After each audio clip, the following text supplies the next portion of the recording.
views and opinions on this podcast do not necessarily reflect those of the executive producer or the sponsors. They are those of the hosts and guests only. We believe freedom of conscience means the right to speak free, to think and believe as you will without the imposition of official coercive power over those beliefs. Liberty cannot exist when people are forced to conform their thoughts and expression to an official viewpoint. Differences of opinion are the natural byproducts of a vibrant, free society. Thank you. Live from Studio Diablo in Chicago, Illinois, this is MK Ultrasound. Get with the countdown. I speak jive. Forget it, man. Blast off for Kicksville. Shake this square world. Blast off for Kicksville. I speak jive. Forget it, man. Get with the countdown. I speak jive. Hello, listeners. Forget it, man. Thanks for coming back. Alexander here. I've got a caller from Brooklyn. We're going to talk about the disco metal band Makes My Blood Dance, sent to me by very, very good publicist Raquel, who's been sending us a lot of good podcasts. And we've got the vocalist Evo on the line. Evo, how you doing? Hey, Alex. Thanks for having me. Definite shout out to Raquel Figlo, who introduced us. I'm doing well.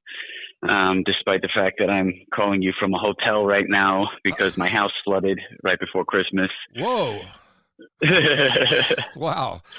Oh, man, that's so, yeah, they led into the holidays, and then all of January, Makes My Blood Dance was in Los Angeles recording our full-length album.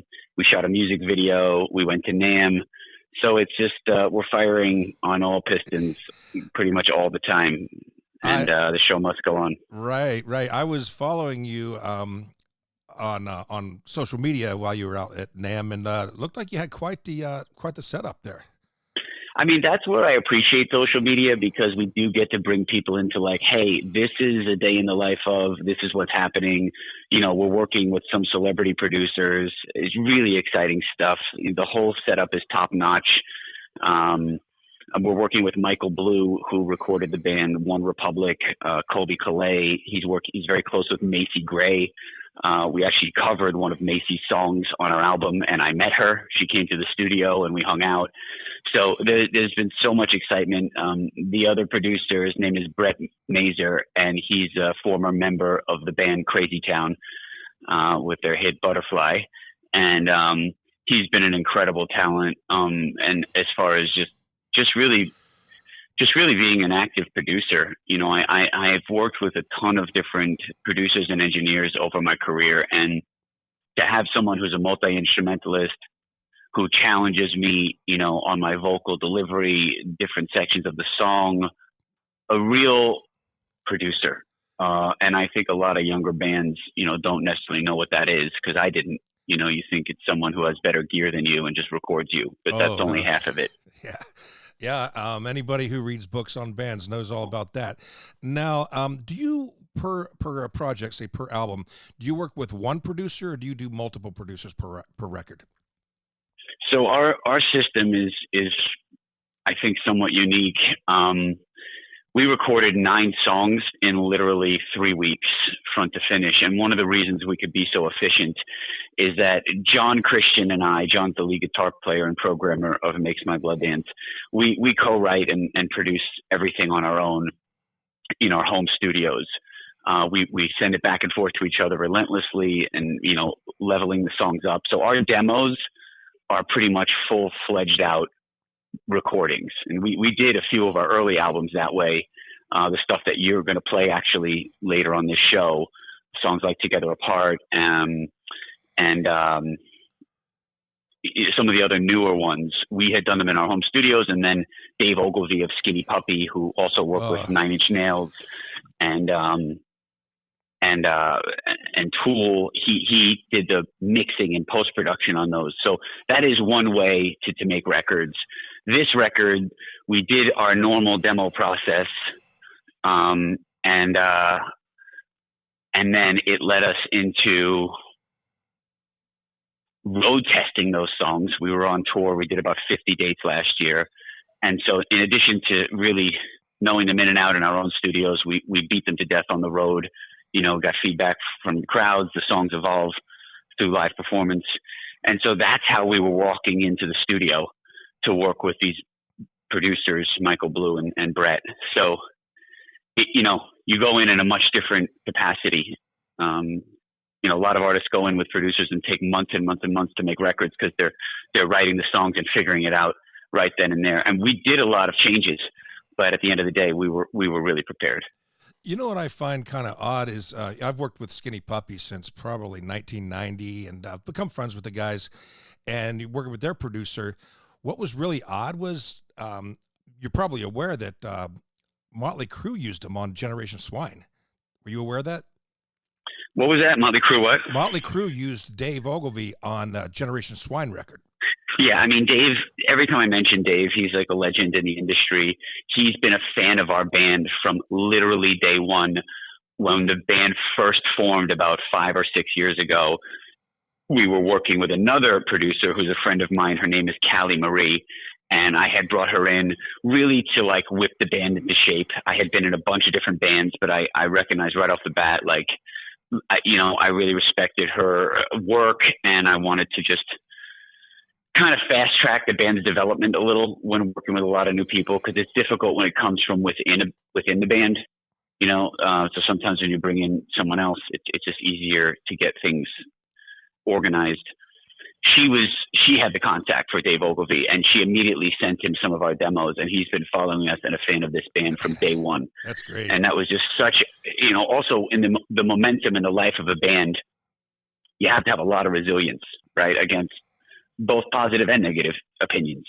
But the fact that someone like Dave believed in our sound and who we were right from the get-go, I mean, talk about hitting the ground running. We were really, really motivated to continue. Because, it didn't come together right away. When I first met Jon, he was a really technical metal guitar player. He would send me like 14-minute songs. My background is more like musical theater and pop. So it took us a hot minute to learn to write a song together. I remember, I would come in and jam with him, and I just couldn't find a space. And we actually liked each other and became friends. And I finally said, look, send me your best song and just leave me alone with it for a minute. And he gave me the freedom to chop it up. And I said, look, can you chill out on this section? Give me some space to sing. Can we shorten up this and make it a post chorus? And I sort of like restructured our format. And he was just so, and still is to this day, so versatile to do any genre, anything that we can come up with creatively as a team. And we wrote Power of the Light Side. We wrote Beaming Right Up. Power of the Light Side was featured on Metal Injection. Right. We immediately like found our sound and wrote like 5 songs, and we haven't stopped. And this new record that we just finished with Brett and Michael, I think people are going to really be amazed at the step forward we've taken sonically. How long have you had this project? So Makes My Blood Dance, Jon and I met literally, I had just gotten sober. And it's funny because I know that you're aware of that. And I feel like, God brings people to you when you're ready. And I literally met him like I had just gotten to this new phase of my life. And probably because I wasn't ready for him before that. Right. So how long have you been working with Jon? Jon and I have been working together about 5 or 6 years. I'm coming up on 7.5 years of sobriety. And the whole band Makes My Blood Dance is actually sober, which also helps really give us superpowers, right? Because we're extremely focused and extremely resilient and effective. And the whole thing with any career is your endurance, right? It's not how fast to the finish line. It's how far you can just keep going. You put out a lot of material, lots. I mean, you're not one of those bands that waits 2 years between records. Right. Well, we put out several EPs, which you can check out on our Spotify, Makes My Blood Dance.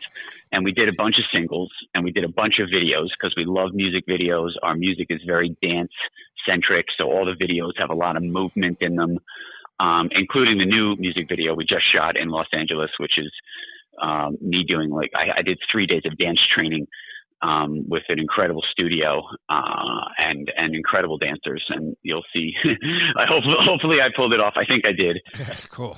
But I'm very enamored by like Dancing with the Stars. So it's a lot like that. Like the girl will be like a total pro, and then you'll see me like trying to lift her and spin her around. Yeah, you can't do that inebriated. That's for sure. Right. Did you? Right. I mean, that was. Yeah. Go ahead. Oh, I'm sorry. Did you lose any gear with the flood at your home? No, actually, what's funny is that the entire house is destroyed pretty much except my music studio, which is basically in the lower level. It's like a glorified man cave, and it looks like a backstage for like a venue. It's designed to be like this. Yeah, it looks like you're hanging out at like one of the coolest backstages ever. Just like all string lights and really cool furniture. It's all dark, cool posters. But my stuff was completely untouched. Oh, you lucked out on that. I lucked out on that. And I'm. You know. Any chance you know Christoph from the band Bio, who also lives in Brooklyn? No. We talk to and play with thousands of bands across the whole country.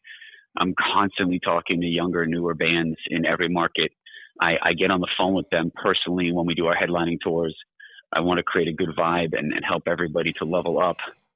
So we do spend a tremendous amount of time talking to other bands and artists of all genres.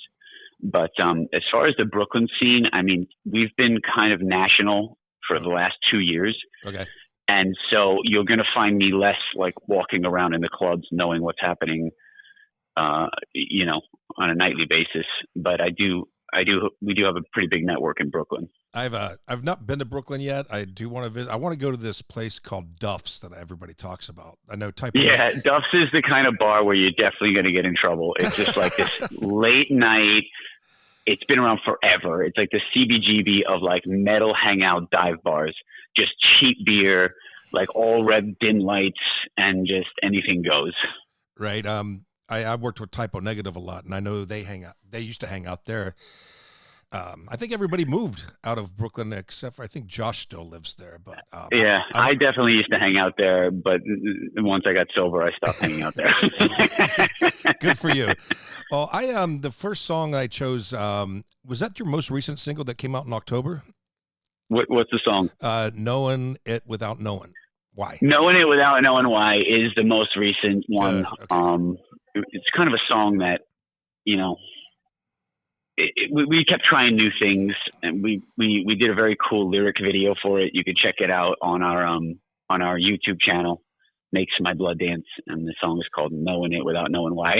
we like to have the longest possible titles. But yeah, why don't you just play the song? Let it speak for itself. All right, man. We'll be back in about 3.5 minutes on the MK Ultrasound podcast.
Wow.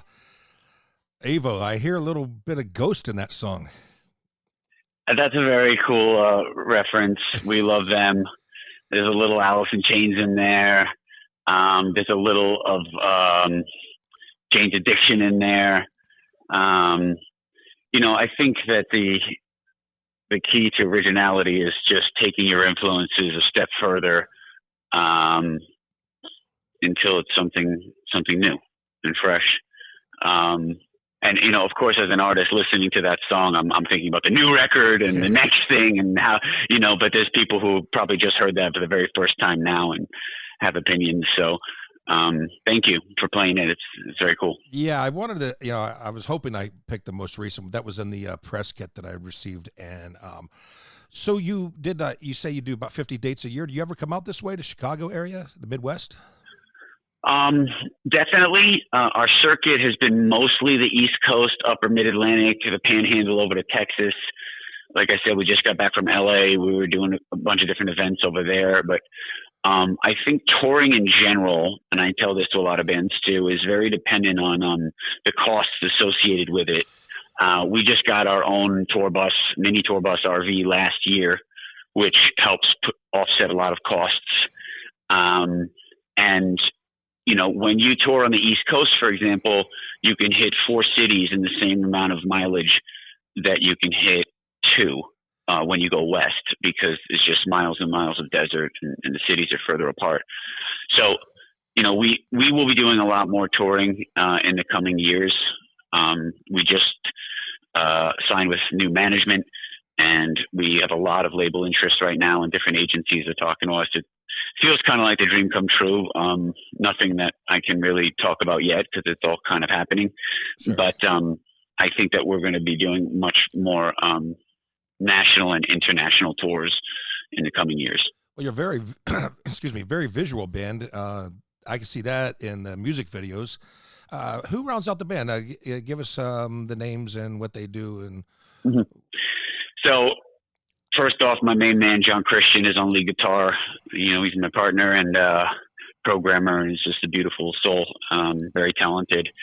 And then recently, we've kind of retooled our rhythm section, and we've got Lucy on bass, and she's just an incredible talent on her instrument, and just a really positive influence on the band. She's really a go-getter and very resilient. She's actually from Scotland, and then was in different bands and projects in Australia, and then made her way to the U.S.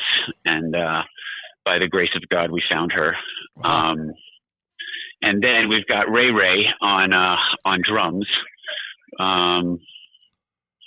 We call him Rat Bastard Ray.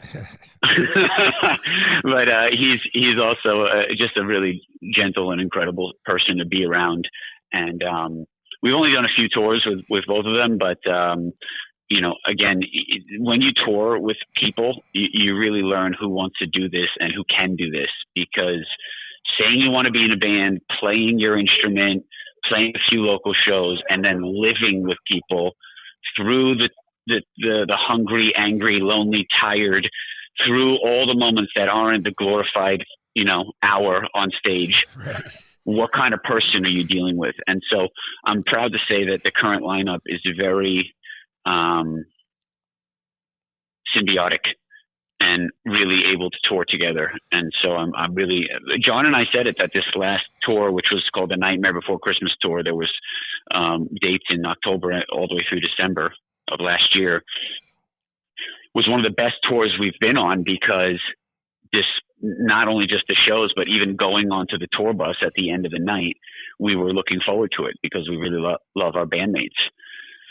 And that's a big part of it, man. It's a really, really big part of it. Oh, I know. How did the pandemic affect the band? Other than Well, not I did not know how to record my vocals. I did not know software. I'm a singer and songwriter, and I was forced to learn how. I bought an interface, I bought the software, and we're endorsed by Audix microphones. They sent me a few mics, and I really learned how to make records on my own with Jon. And so we set up our home studios and we recorded 2 EPs during that time, and those are the ones that are mixed by Dave Ogilvy and the songs that you just played and are hearing now. Awesome. So we did that, and we shot a music video for Together Apart. I remember doing dance rehearsals for the video for Together Apart on virtual Zoom calls with the choreographer, Ali Stevens, and the other dancers that were in it. And then, the day of the shoot was sort of towards the end of the pandemic, and obviously we couldn't wear masks. So everybody made sure we're healthy, and we just got into a studio for 12 hours and recorded it. But that video is amazing, and everyone should go check it out on our YouTube channel. Search Makes My Blood Dance. The song is called Together Apart. And we'll play it now. We'll be back in about 4 minutes on the MK Ultrasound podcast. Together apart, like lightning.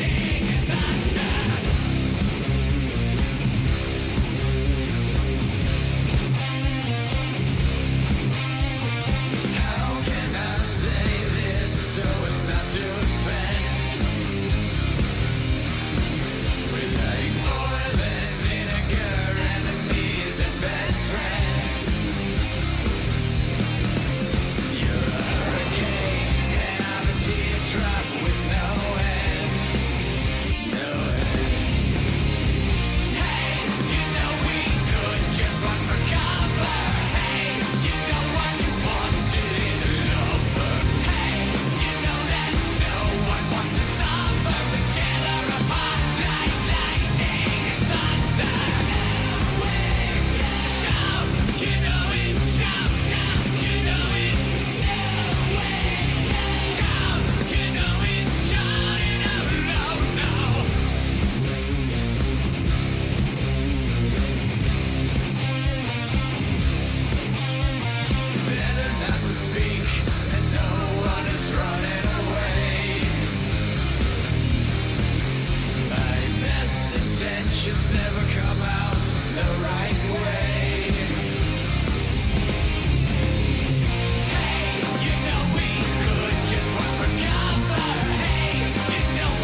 great day starts with a cup of get the fuck out of bed coffee from Martin Atkins and Dark Matter Coffee. Go to darkmattercoffee.com. Look for the big red logo that says get the fuck out of bed. America runs on damage, and it all starts with a cup of get the fuck out of bed coffee.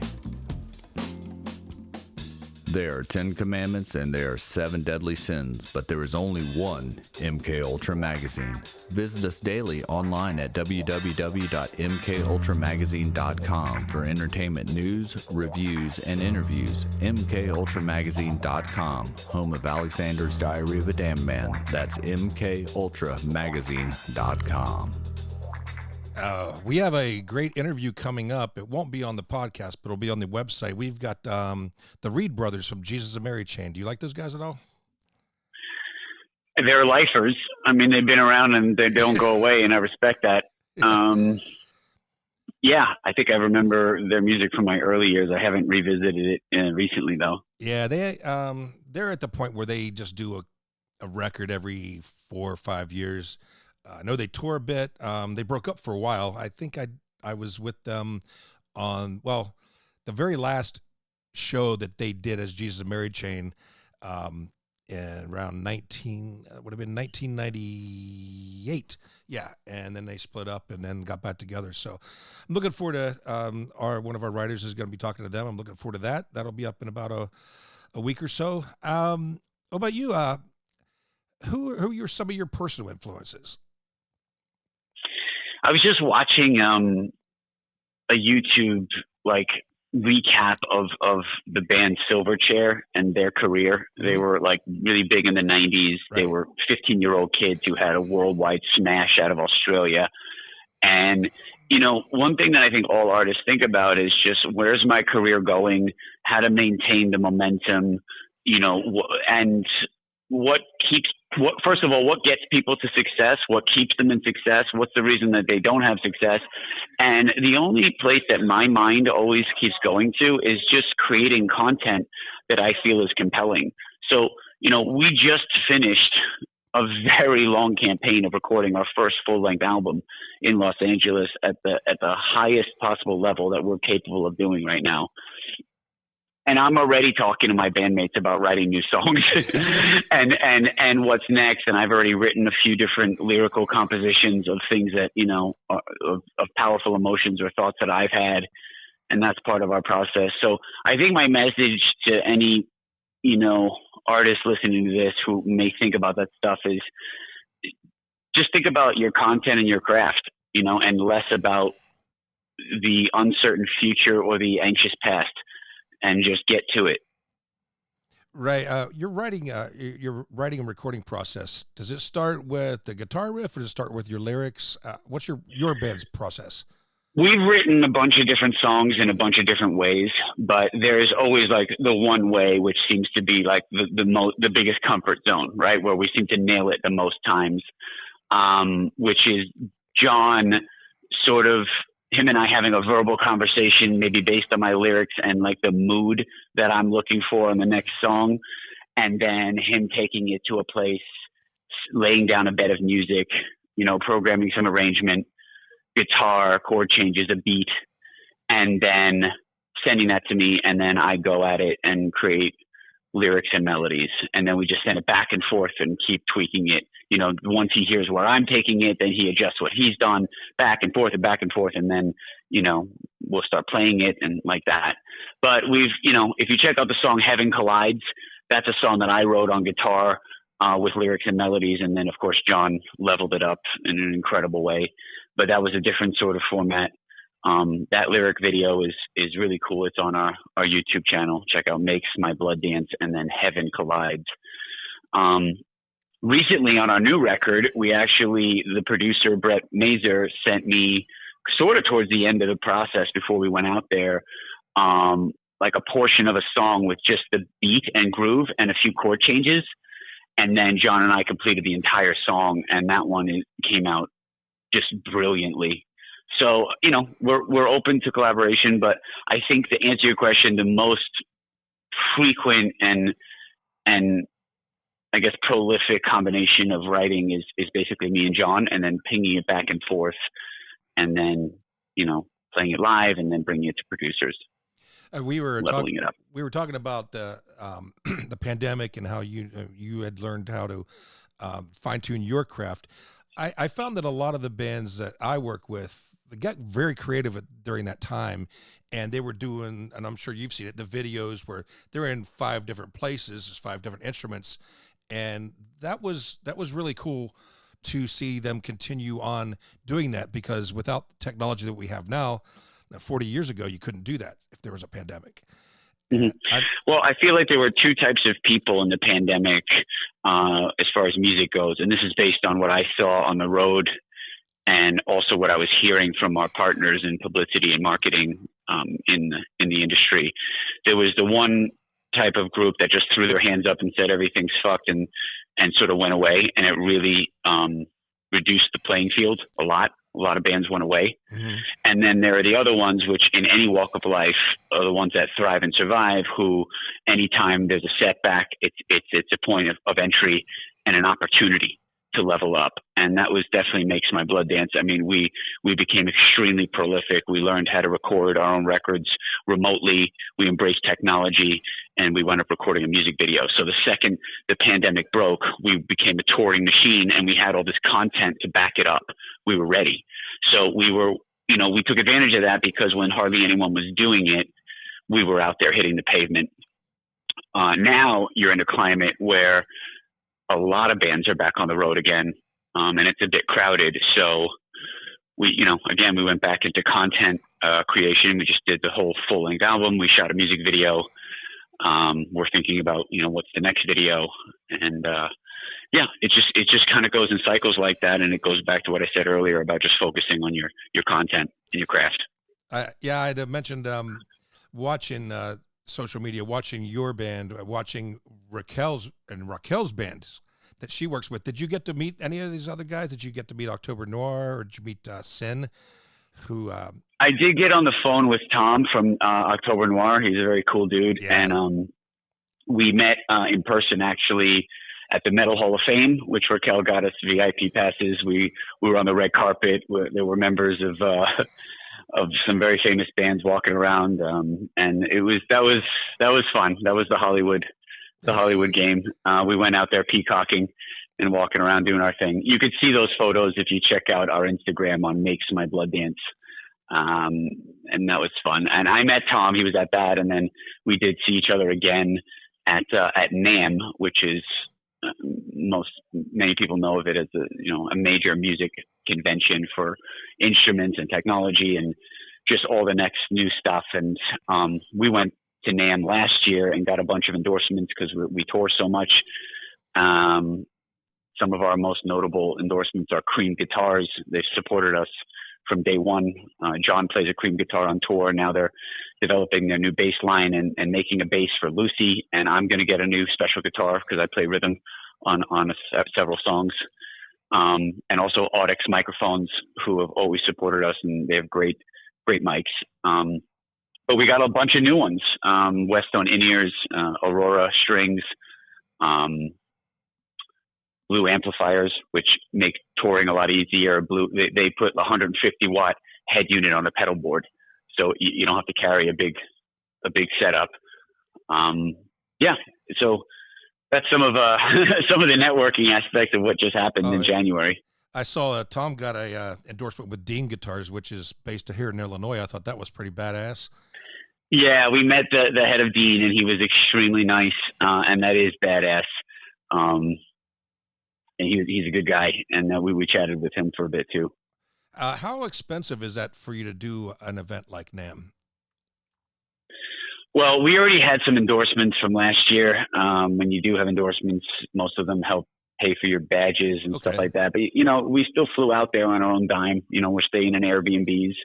You're traveling around. So, yeah, I mean, during the content creation mode, whether you're on a label or not, you're spending money. You're making money when you're out on the road. And even that, there's expenses associated with it. So, again, being able to be alert and sober and pay attention and work on all these things is also what helps you survive and thrive, right? Because you do have to watch the expenses and make sure that there's balance. Right. Well, I'd like to get into the final song that I chose, and it's "Sick as Our Secrets." What's the background on this tune? And this is a live version. Hmm. So that's cool that you found the live version. That was something else we did during the pandemic. We couldn't play out, so we went to a soundstage in New York City called Smash, and we brought in a camera crew, so very few people, closed set, and we just played a live show to like the camera crew and like, you know, a lighting designer. So if you want to see footage of that, that can be found on our YouTube channel as well. And the audio for that is on our Spotify. Just search "Makes My Blood Dance" on either YouTube or Spotify. But "Sick as Our Secrets," you know, that's something that you learn in a 12-step program. It's about being honest with yourself and with others, and making amends as long as it doesn't hurt other people.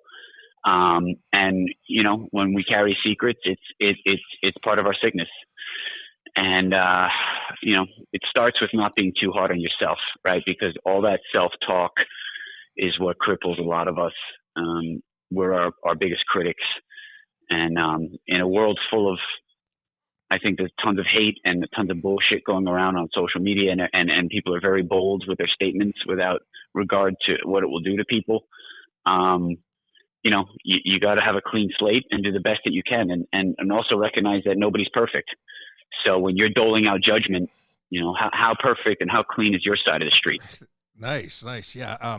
There's something really bad right now, and I'm seeing people who I'm familiar with or some that I know. This fentanyl thing is just terrible, man.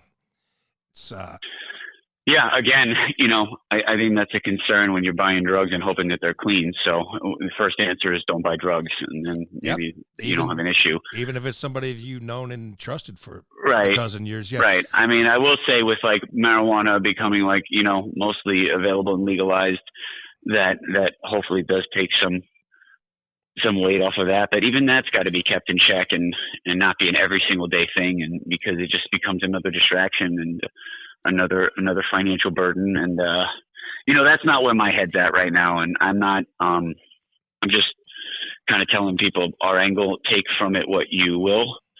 Don't attack me if it's not exactly how you live your life. Respect. And you know, "Sick as Our Secrets," that song is basically about being honest with yourself. Well, let's get into that. And others.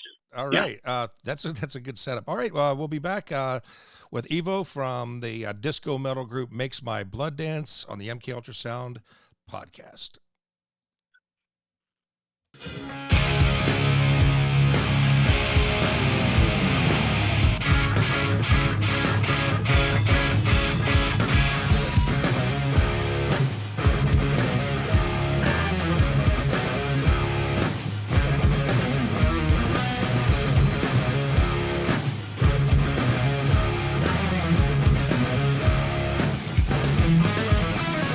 Life is incomplete. Living in a movie, black and white TV.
3 really good songs from this great band.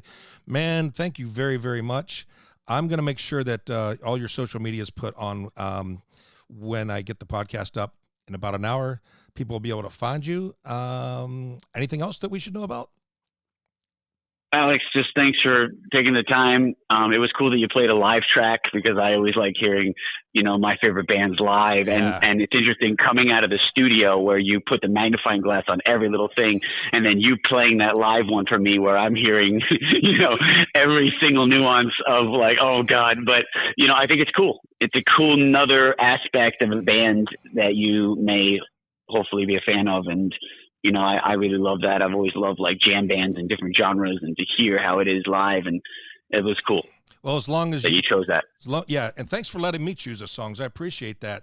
And please keep us in the loop about everything you're doing. When you have another product coming out, I'd be more than happy to have you come back on the show. And ultimately, I'd love to see you live, man.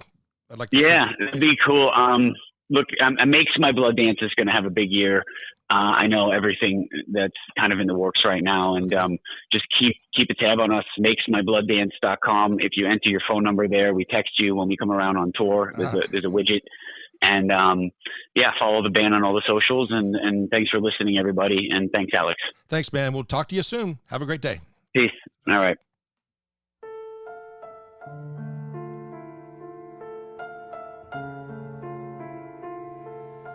You've been listening to the MK Ultrasound podcast from Chicago, Illinois with your host, Alexander. Please click like and subscribe and share with your friends. Check us out online at mkultramagazine.com. And on behalf of the MK Ultrasound staff, thanks for listening, everybody.